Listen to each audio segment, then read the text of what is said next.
No comparto contigo que no crees en la quiropráctica. No, es que a ti no te hicieron quiropráctica. Mira, lo que a ti te hicieron se llama, si te quitó el dolor de espalda, lo que te hicieron fue una fisioterapia.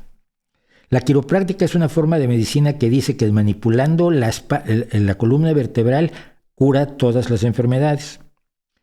Catarros, cánceres, diabetes, hipertensión, cálculos biliares, infecciones de las vías respiratorias o de las vías urinarias, etcétera, etcétera. Eso es la quiropráctica. Lo que mucha gente vende como quiropráctica no es más que fisioterapia con nombre bonito para verles la cara, porque como ustedes ya creen que la quiropráctica funciona, pues entonces les van a creer. Si te dicen te voy a dar un masajito, ya no se lo creen.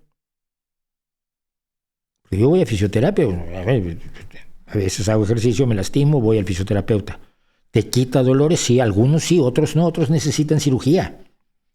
Pero el que tú tenías se quita con un masaje a la zona donde está el problema.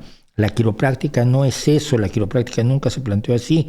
La quiropráctica teóricamente existe para curar todas las enfermedades del cuerpo humano mediante la manipulación de las vértebras, porque afirma la quiropráctica, la afirmación fundamental de la quiropráctica es que todas las enfermedades están producidas por subluxaciones de entre las vértebras de la columna vertebral. Todas las enfermedades. Niega la teoría de los gérmenes, niega la teoría de los problemas congénitos, niega todo. Niega todas las teorías porque tiene una sola teoría de la enfermedad, que es toda enfermedad se produce por una subluxación en las vértebras de la columna vertebral. Eso no es que se crea o no se cree eso, es que es falso. Es que es falso y punto.